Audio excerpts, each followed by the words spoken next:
Hello student, welcome to all of you. Radiant Public School online classes.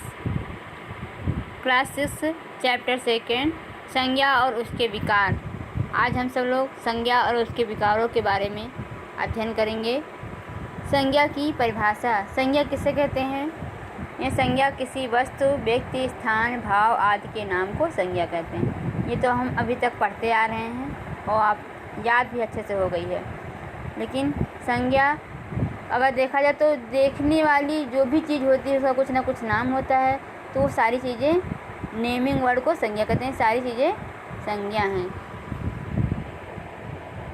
वस्तुओं के नाम, व्यक्तियों के नाम, स्थानों के नाम, भावों के नाम, इन सबको संज्ञा कहते हैं। संज्ञा के भेद। संज्ञा कितने प्रकार के होते हैं? तो संज्ञा के 5 भेद हैं। जातिवाचक संज्ञा, व्यक्तिवाचक संज्ञा,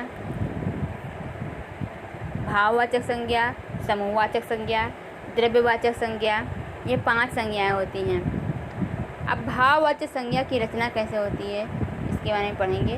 प्रायः सभी प्रकार के शब्दों से भाववाचक संज्ञाएं बनाई जाती हैं। जैसे लड़का, तो लड़का से लड़कपन, ये जातिवाचक संज्ञा बन गई। बच्चा से बचपन, जातिवाचक संज्ञा। राम से रामत्व, व्यक्तिवाचक संज्ञा से।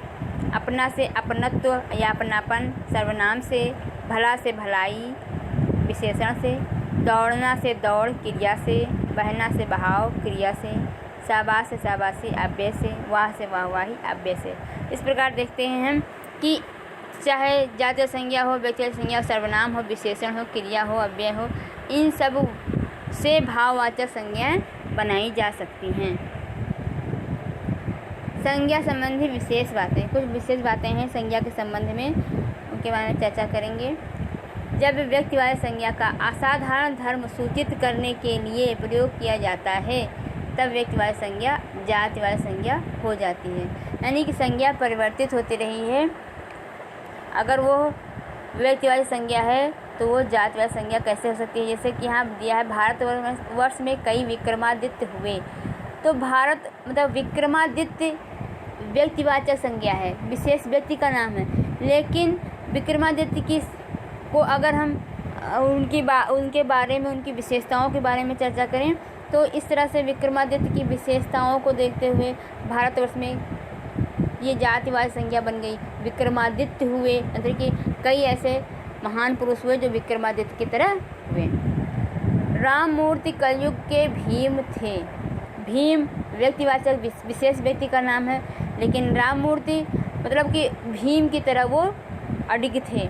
इसी तरह से इस तरह से व्यक्तिवाचक संज्ञाएं जातिवाचक संज्ञा में परिवर्तित हो जाती हैं। ऐसे ही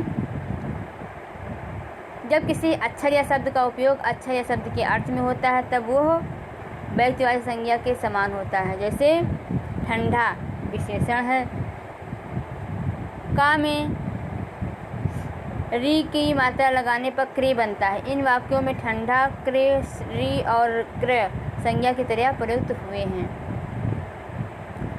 कुछ जातिवाचक संज्ञाओं का प्रयोग व्यक्तिवाचक संज्ञाओं के समान होता है।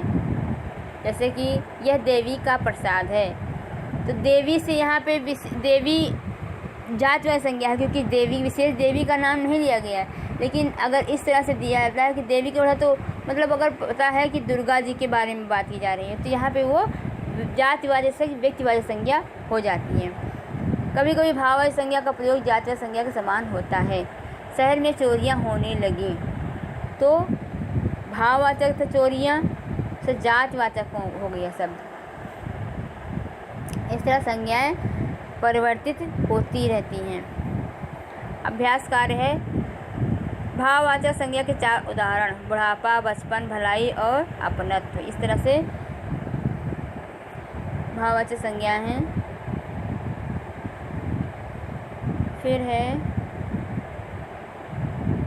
नीचे कुछ संज्ञाएं दी गई हैं, आप इन्हें अलग अलग कर उनका वर्गीकरण करें। संज्ञाएं दी गई: इंदिरा गांधी, मनुष्य, परिवार, पानी, लड़कपन, गंगा, सागर, मेला, चांदी आदि। इस तरह से तो इनको व्यक्तिवाचक, जातिवाचक और भाववाचक में पर अलग अलग किया गया है। अब हम आते हैं लिंग परिचय। लिंग क्या है? लिंग के बारे में जानेंगे। प्राणियों का जोड़ा या पदार्थों की जात बताने के लिए शब्दों में जो रूपांतर होता है उसे लिंग कहते हैं। यानी कि अब हमको जिन शब्दों से ये मालूम हो कि ये स्त्री जात का है या पुरुष जात का है, तो ऐसे शब्दों का निर्धारण करने के लिए लिंग, इस तरह से हम लिंग के बारे में जानते हैं। लिंग की परिभाषा, लिंग किसे कहते हैं? जिन लिंग पहचानने के लिए कुछ विशेष दिए जा रहे हैं। विशेष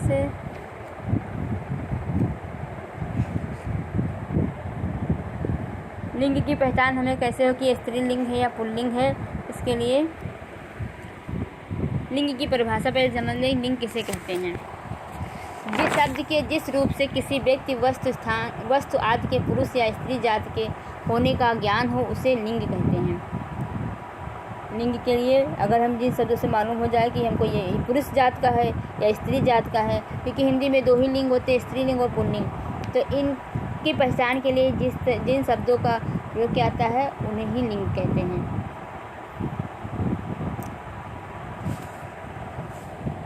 लिंग पहचानने के लिए नीचे कुछ नियम दिए जा रहे हैं, जैसे पुल्लिंग अर्थ के आधार पर। इस तरह से पुल्लिंग को पहचानने के लिए पुरुष वर्ग के अंतर्गत आने वाले प्राणियों के सूचक संज्ञा पद पुल्लिंग होते हैं, जैसे कि बैल, सांड, घोड़ा आदि। इससे हमको पता चलता है कि ये पुल्लिंग हैं। जात, प्रजात, वर्ग आदि के सूचक संज्ञा पद पुल्लिंग होते हैं, जैसे हिंदू, मुसलमान, ईसाई। इस तरह से ये सारे शब्द भी पुल्लिंग वर्ग में आते हैं। देश और देशवासियों के सूचक संज्ञा पद पुल्लिंग होते हैं। भारत, इंग्लैंड, इस तरह के शब्द भी पुल्लिंग वर्ग में आते हैं। स्त्रीलिंग की पहचान के लिए अर्थ के आधार पर स्त्रीलिंग को कैसे पहचानेंगे? जैसे प्राणियों के सूचक है गाय, घोड़ी, शेरनी, हाथनी, बाघिन। इस तरह के वर्ड स्त्रीलिंग में आते हैं। धरती सूचक से पृथ्वी, भूमि, वसुंधरा, ये भी स्त्रीलिंग हैं। राशियों, नदियों के नाम भी स्त्रीलिंग होते हैं, जैसे मेष, तुला, गंगा, यमुना। भाषाओं और बोलियों के नाम भी स्त्रीलिंग होते हैं। अधिकार या परंपरा से अधिष्ठित व्यक्ति सूचक शब्द स्त्रीलिंग होते हैं, जैसे नाई, ताई, पटरानी आदि।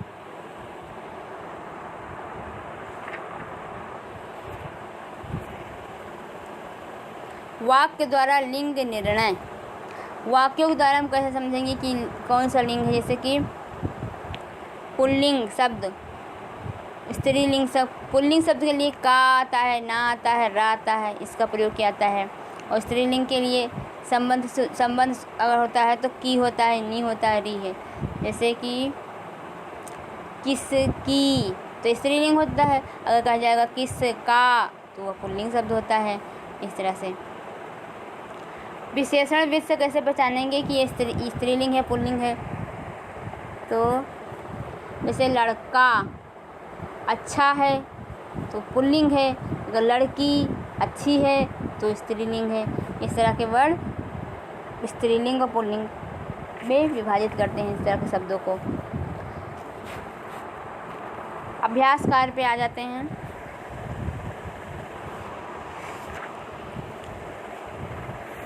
लिंग किसे कहते हैं? तो लिंग जिन शब्दों से स्त्री या पुरुष जाति का बोध होता है उन शब्दों को लिंग कहते हैं। जैसे कि गाय, बैल, गाय स्त्रीलिंग तो बैल पुल्लिंग, लड़का पुल्लिंग तो लड़की स्त्रीलिंग। वचन, ये संज्ञा के विकार हैं। लिंग अपवचन। हिंदी में वचन भी 2 प्रकार के होते हैं, पुल्लिंग, एक वचन और बहुवचन। एक वचन और बहुवचन। हिंदी में 2 ही वचन होते हैं। वचन क्या है पहले जानें। शब्द के जिस रूप से उसकी एक या अनेक संख्याओं का बोध हो उसे वचन कहते हैं। शब्दों के रूप से ही जानते हैं कि ये एक है या बहुत सारे हैं। जैसे कि गाय, गाय हो तो एक है, लेकिन अगर गायें, बहुत सी गायें चल रही हैं तो मतलब गायें ज़्यादा हैं, एक से ज़्यादा हैं, अनेक हैं, तो वहाँ पे वो बहुवचन में आएगा। एक वचन शब्द है। गाय वचन के दो भेद होते हैं, एक वचन और बहुवचन। अब कैसे बताने कि एक वचन है, दो वचन है? अगर एक संख्या लिखी है तो एक फूल, तो समझ आता है कि एक ही है। लेकिन कहा जाएगी फूल खिले हैं, तो इसका मतलब फूल बहुत सारे हैं, एक से ज़्यादा हैं। इस तरह से हम पहचान जाते हैं कि ये एक वचन है या बहुवचन है।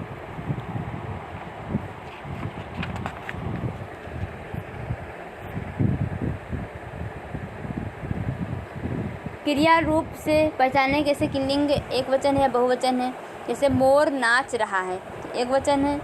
लेकिन कहे मोर नाच रहे हैं तो वहाँ पे बहुवचन है, यानी कई मोर वहाँ पे हैं।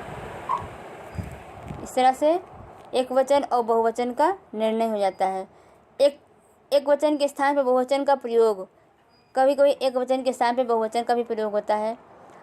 हम हिंदी भाषा में जब आदर देने के लिए किसी व्यक्ति का नाम लेते हैं तो कहते हैं आए हैं या हैं। तो इस तरह से एक वचन शब्द तो है, जैसे पिताजी आए हैं कहेंगे, पिताजी आए हैं। पिताजी बाजार गए हैं, तो पिताजी तो एक हैं लेकिन गए हैं, गए बहुवचन की क्रिया आ गई। तो आदर देने के लिए एक वचन का प्रयोग बहुवचन की तरह किया जाता है हिंदी में।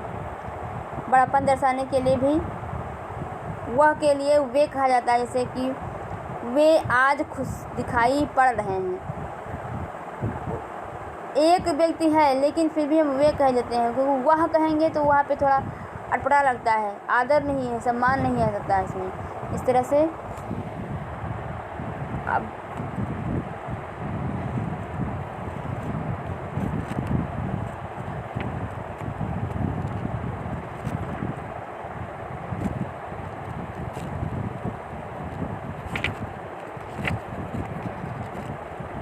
अभ्यास कार्य है एक वचन से,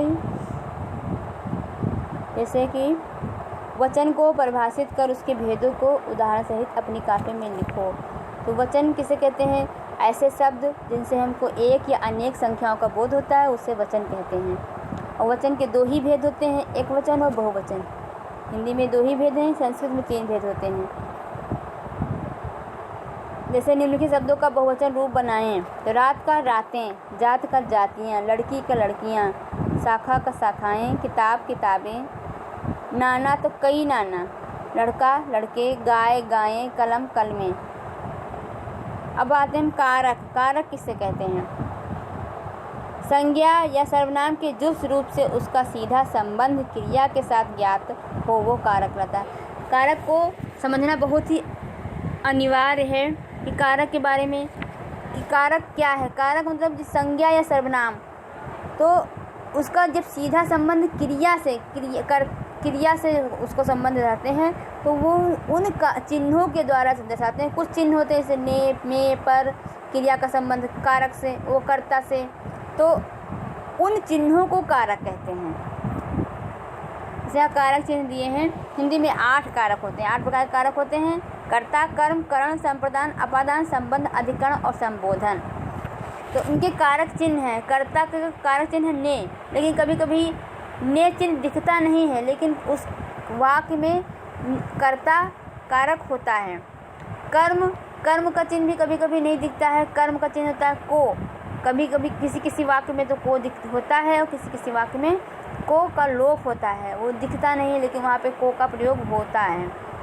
करण का कारक चिन्ह है से और के द्वारा। इससे का मतलब होता है कि इससे कोई कार्य किया जा रहा है, से वह कलम से लिख रहा है, तो कलम से यानी कलम के द्वारा लिख रहा है।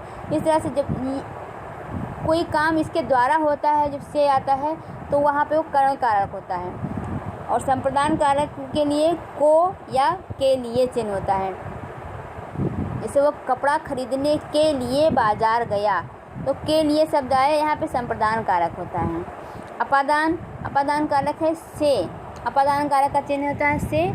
इस से का मतलब होता है कि ये कर्ता और क्रिया अलग हो रहे हैं। कर्ता यानी कि पेड़ से पत्ता गिर रहा है, यहाँ जब अलग होने के अर्थ में जब अलग होती है तब वहाँ पे अपादान कारक होता है। संबंध कारक, जब संबंध कर्ता और क्रिया का संबंध दिखाया जाता है तो वहाँ पे कर्म वो संबंध कारक होता है। अधिकरण कारक में या पर, जैसे मेज पर पुस्तक रखी है तो उस वहाँ पे अधिकरण कारक, संबोधन कारक हे, हो, अरे होता है। इस तरह हमने कारक के बारे में जाना है चैप्टर में। अब है अभ्यासकार, कारक की परिभाषा लिखो। सभी कारकों के लिखकर उनके चिन्ह भी लिखो। ये कॉपी में करा दिए गए हैं, आप सभी लोग ऐसे ही कर लीजिएगा। और ये बुक में वर्क जो है दिया गया है, बुक में कराया गया है, इसको बुक में एज से ही लिख लेना। और चैप्टर आपका कंप्लीट हो गया है। Thank you.